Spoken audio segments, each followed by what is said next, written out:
আসসালামু আলাইকুম সুপ্রিয় শিক্ষার্থীরা, আজকে আমরা সিলেট বোর্ড 2024 সালে যে প্রশ্নটা আসছে 6 নম্বর প্রশ্ন সেটা সলভ করার চেষ্টা করব।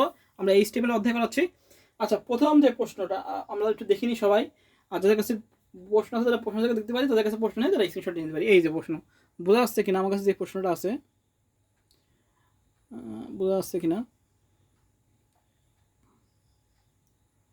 এখন আমরা প্রশ্ন করি এবং সলভ করার চেষ্টা করি। আচ্ছা, প্রথম আছে নাবিরা শুধু HTML ব্যবহার করে ফার্স্ট লাস্ট নেক্সট প্রিভিয়াস। আচ্ছা, ফার্স্ট লাস্ট নেক্সট প্রিভিয়াস যদি লেখা থাকে তাহলে আমরা জানি যে এইটা হলো কি হবে, এইটা আমাদের হবে লিনিয়ার কাঠামো। হ্যাঁ, ফার্স্ট লাস্ট নেক্সট প্রিভিয়াস এটা হলো আমাদের মাহবুব রহমান স্যারের বইয়ে একদম ডাইরেক্ট লাইন লেখা আছে, সেটা হলো ওয়েবসাইট কাঠামোতে আমরা গেলে 4টা কাঠামো এখানে আমরা পাবো।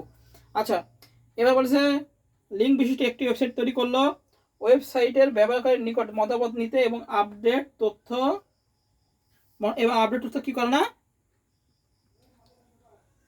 আপডেট তথ্য প্রদর্শন করতে পারে না। আচ্ছা, ওয়েবসাইটটি ব্যবহারকারীর নিকট মতামত নিতে এবং আপডেট তথ্য প্রদর্শন করতে পারে না। আচ্ছা, আপডেট তথ্য যখন প্রদর্শন করতে না পারবে সেটা হলো আমাদের কি স্ট্যাটিক ওয়েবসাইট। আপডেট তথ্য প্রদর্শন করে কি ডাইনামিক ওয়েবসাইটে। এখানে যেহেতু পারতেছে না আপডেট তথ্য, সেটা কি হবে আমাদের স্ট্যাটিক ওয়েবসাইট। আচ্ছা, ক নম্বর প্রশ্ন কি আছে, ক নম্বর আছে হাইপার লিঙ্ক কি। আমরা জানি ওয়েব পেজের এক পেজের সাথে অন্য পেজের ভার্চুয়াল সংযোগকে কি বলা হয়, হাইপার লিঙ্ক বলা হয়। তাহলে হাইপার লিঙ্কের ক্ষেত্রে আমাদের এ ট্যাগ হয়। তাহলে ক আমরা লিখবো ওয়েবসাইটের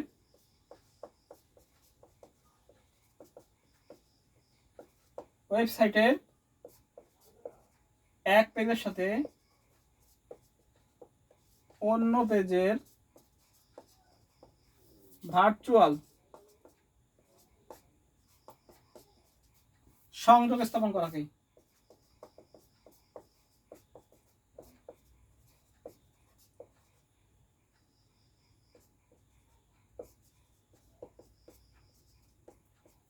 হাইপার লিঙ্ক বলে।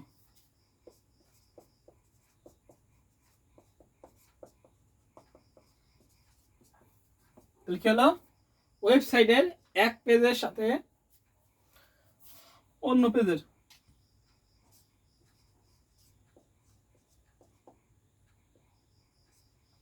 ওয়েবসাইটের এক পেজের সাথে অন্য পেজের ভার্চুয়াল সংযোগ স্থাপন করাকেই হাইপার লিঙ্ক বলে। আচ্ছা, খ নাম্বার প্রশ্ন কি ছিল, ওয়েবসাইট পাবলিশিং এর হোস্টিং কেন গুরুত্বপূর্ণ। আচ্ছা, হোস্টিং কাকে বলে আগে জিনিসটা বুঝে নি। খ নাম্বার আমি জাস্ট বলে দিচ্ছি একটু, হোস্টিং কাকে বলে। আচ্ছা, হোস্টিং হলো কি, যে ওয়েবসাইটটা তৈরি করার পর ইন্টারনেটে ছাড়া তাকেই হলো হোস্টিং বলা হয়। তাহলে ওয়েবসাইটটা আমি নিজে নিজে তৈরি করলাম, তৈরি করে আমি নিজেই দেখলাম, আমি হলো ওয়েবসাইটে ওয়েব সার্ভারে ছাড়লাম না, তাহলে কি হবে না, বিশ্বের লোক কিন্তু দেখতে পারবে না, আমি শুধু নিজেই দেখতে পাবো। এই জন্যই হোস্টিং কি খুবই গুরুত্বপূর্ণ। কারণ হোস্টিংটা যদি এই যে আমি ক্লাস নিচ্ছি, এটা হলো রেকর্ডেড ক্লাস, এই ক্লাসটা আমি কি করব, পরবর্তীতে আমি ইউটিউবে বা ফেসবুকে আমি 2 জায়গায় দেবো। হ্যাঁ, তখন কি হবে, যখন আমি ইউটিউব বা ফেসবুকে দেবো তখন কিন্তু তারা দেখতে পাবে সে আমার একটা ক্লাস, এই আমার এই ক্লাস হচ্ছে এটা সিলেট বোর্ডের ক্লাস। হ্যাঁ, এটা চতুর্থ অধ্যায়, এখন আমরা চতুর্থ অধ্যায় করতেছি। তা এইটা আমি ক্লাস নিচ্ছি, এটা কি করছি, রেকর্ড করতেছি, রেকর্ড। তা রেকর্ড রেকর্ড করে যদি আমার ফোনে রেখে দিই, বোঝা যাচ্ছে, একটু ক্লিয়ার করার চেষ্টা করি যে আমরা ক্লাস যে করাচ্ছি সেটা আমি রেকর্ড করতেছি, রেকর্ড করে এটাকে যদি আমার ফোনে রেখে দিই তাহলে কোনো লাভ হবে, তাহলে আমি নিজে দেখবো। কিন্তু যখন আমি এটাকে কিসে দেবো, ওয়েবসাইটে দেবো বা আমার যে ইউটিউব বা ফেসবুক চ্যানেল আছে সেটাই দেবো, তখন কিন্তু সবাই দেখতে পাবে, তাই না। ঠিক হোস্টিংটা এরকম। হ্যাঁ, হোস্টিং কাকে বলে, যে কোনো ওয়েব পেজ তৈরি করার পর বা ওয়েব পেজকে তৈরি করার পর ওয়েবসাইটে দেওয়াকেই কি বলা, বা ইন্টারনেটে দেওয়াকেই কি বলা হয়, আমাদের হোস্টিং বলা হয়। আমরা লিখতে পারি যে ইন্টারনেটে ওয়েবের ফাইলগুলো কোনো সার্ভারে রাখাকে ওয়েব হোস্টিং বলা হয়। তাহলে ওয়েব হোস্টিং হলো কি, ওয়েবসাইট বা ওয়েব পেজ ইন্টারনেটে প্রদর্শনের জন্য একটি প্রয়োজনীয় প্রক্রিয়া। তাহলে হোস্টিং যদি আমরা না করি তাহলে কি হবে না, আমাদের ওয়েবসাইটটা আমরা মানে আমি নিজে দেখবো কিন্তু অন্য কেউ কি করবে না, দেখতে পারবে না, কারণ ইন্টারনেট না চাললে বা মোবাইলে রেখে দিলে সেটা কি আমাদের এতেই থাকবে। তাই কি বলা যায় যে ওয়েবসাইট পাবলিশিংয়ে হোস্টিং খুবই গুরুত্বপূর্ণ। বুঝা গেছে। এবার আমরা গ নাম্বার কি বলেছে, বলেছিল উদ্দীপকের আলোকের ওয়েবসাইট কাঠামোটি বর্ণনা করো। ওয়েবসাইটের কাঠামোটা লিনিয়ার কাঠামো ছিল। কি কাঠামো, ওয়েবসাইট কাঠামোটি লিনিয়ার কাঠামো।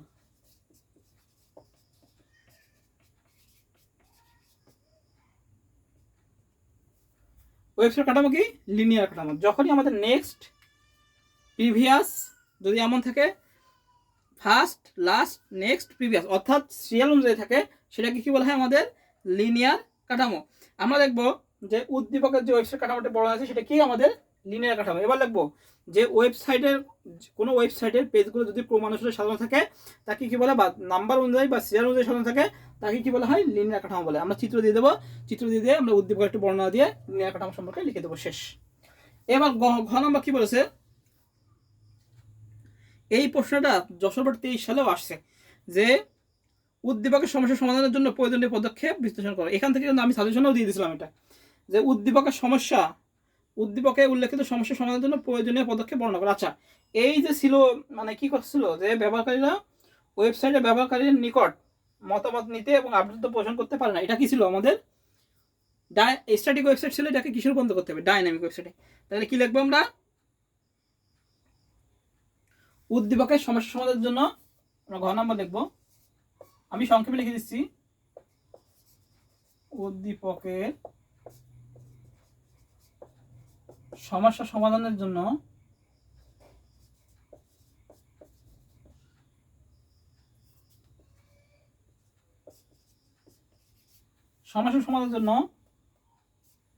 স্ট্যাটিক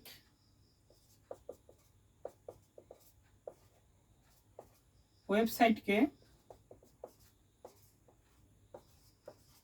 ডাইনামিক ওয়েবসাইটে পরিবর্তন করতে হবে।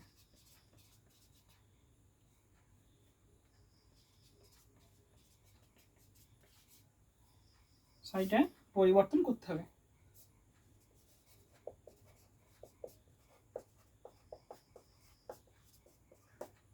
তাহলে সমস্যার সমাধানের উপায় কি, যে উদ্দীপকের যে পেজটা ছিল সেটাকে আপডেট করতে পোষণ করতো না, এবং জনগণের মতামত নিয়ে যেত না, সেটা কি ছিল স্ট্যাটিক ওয়েবসাইট। তো লিখবো উদ্দীপকের সমস্যা সমাধানের জন্য স্ট্যাটিক ওয়েবসাইটকে ডাইনামিকে রূপান্তর করতে হবে। এখন স্ট্যাটিকের সংজ্ঞা কি দেবো আমরা, যে সকল ওয়েবসাইটে কি থাকে, পূর্ব থেকে তৈরিকৃত থাকে এবং ওয়েব পেজ লোডিং বা চালু করার পর ডেটার মান পরিবর্তন করা যায় না, তাকে স্ট্যাটিক ওয়েবসাইট বলে। কিভাবে চিনবো, শেষে HTML বা HTML থাকবে। আর ডাইনামিক ওয়েবসাইট কাকে বলে, যে সকল ওয়েবসাইটে কি করা যায়, ওয়েব পেজ, যে সকল ওয়েবসাইটে আপডেট তথ্য প্রদর্শন করে এবং ওয়েব পেজ লোডিং বা চালু করার পর ডেটার মান পরিবর্তন করা যায় তাকে ডাইনামিক ওয়েবসাইট বলে। এখন আমরা লিখবো যে উদ্দীপকের যে ছিল, যে উদ্দীপক ব্যবহারকারীর নিকট মতামত দিতে এবং আপডেট প্রদর্শন করা যেত না, সেটা কি স্ট্যাটিক ওয়েবসাইট।